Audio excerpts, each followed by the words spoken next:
کریم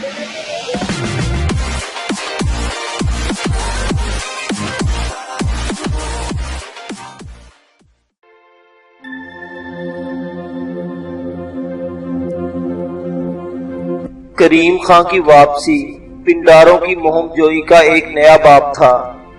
بہادر اور نامدار خان 4 سال تک مرہٹا سلطنت میں بھونچال پیدا کرتے رہے اور آخر مہاراجہ سندھیا مرہٹا قیدیوں کے عوض نواب کریم خان کو رہا کرنے پر آمادہ ہو گیا تھا، مگر یہاں بھی تقدیر اس کے ساتھ داؤ کھیل گئی اور روہیلا نواب جیل سے نکل بھاگا تھا۔ پنڈاروں نے اس کی واپسی پر جشن منایا، مگر گوالیار سے منشی نین کنول ایک اور ہی پیغام لے کر آ پہنچا۔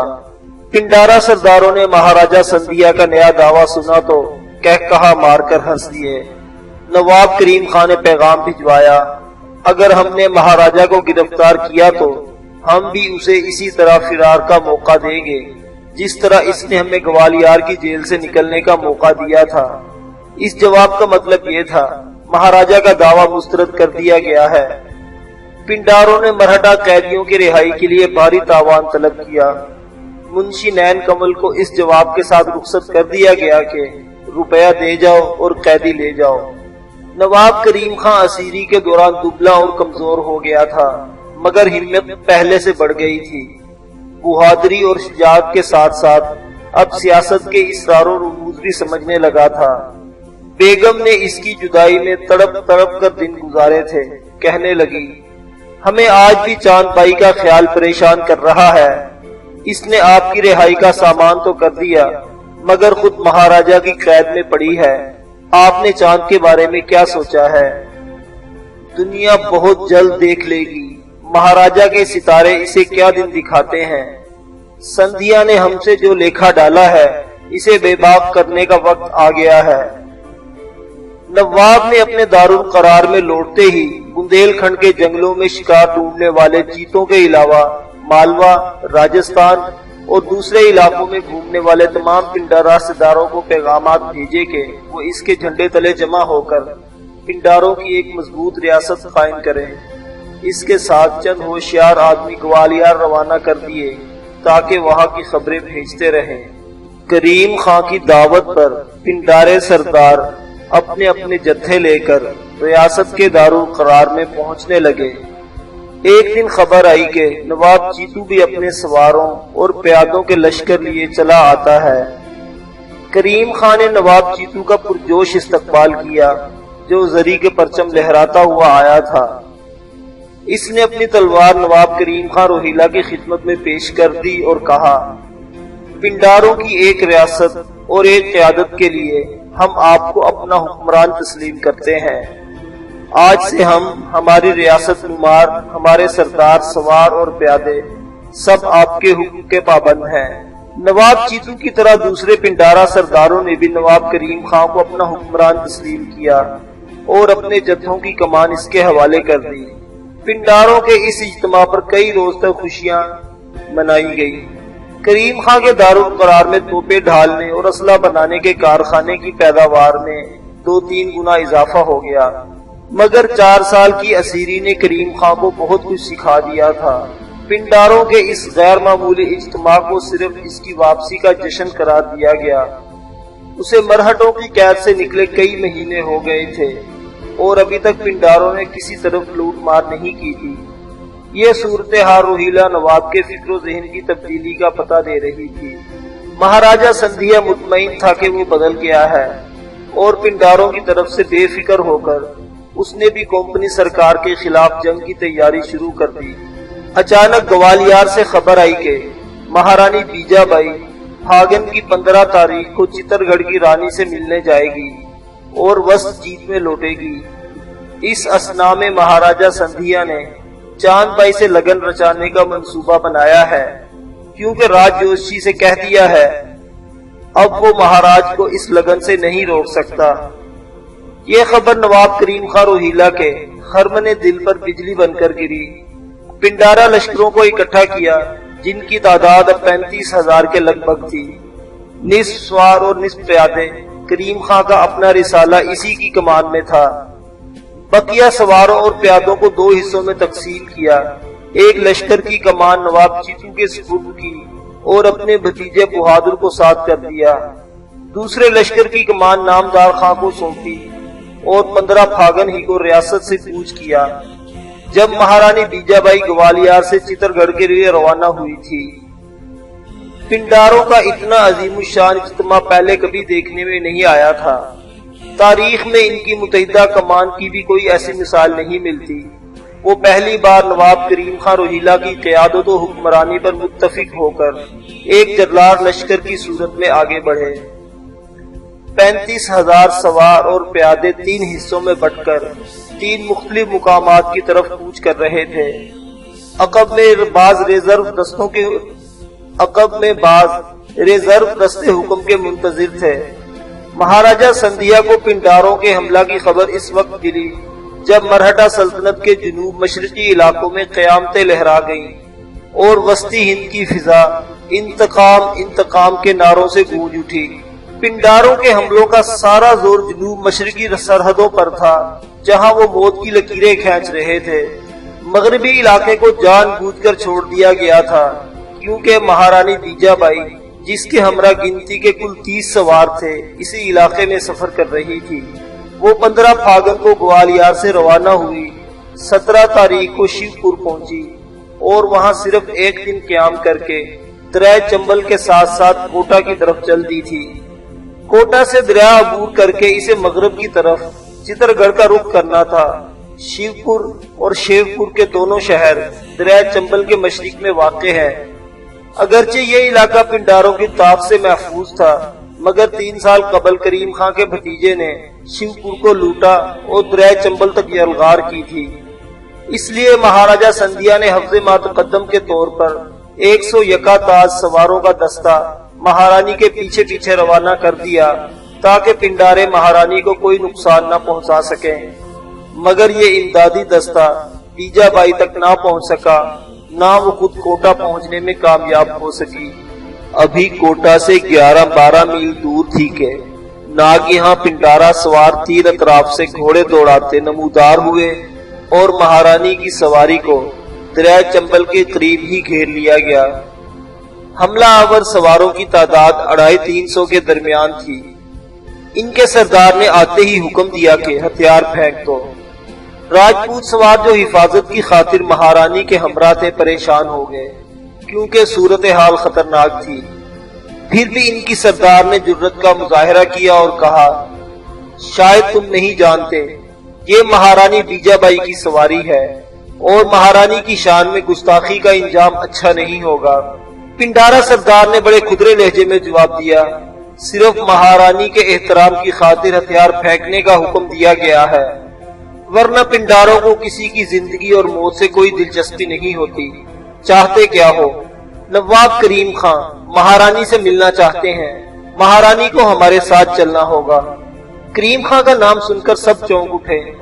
گڑھ بیل میں بیٹھی بیجا بائی نے بھی سر باہر نکالا اور بولی، نواب سے کہو خود آ کر ملے، وہ یہاں سے بہت دور ہیں، آپ ہی کو ان کے پاس چلنا ہوگا۔ اگر جانے سے انکار کر دوں، انکار کی کوئی گنجائش نہیں، آپ نے انکار کیا تو ہم زبردستی پر مجبور ہوں گے۔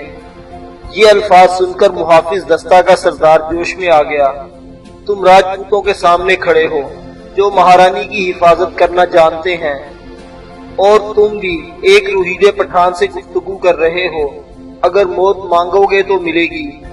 ایک ہی پل میں راجپوت اور روہیلے کی تلواریں میان سے باہر آ گئیں، مگر اس سے پہلے کہ تلواریں ٹکرائیں، مہارانی بیجا بائی نے اپنے سواروں کو ہتھیار پھینک دینے کا حکم دیا۔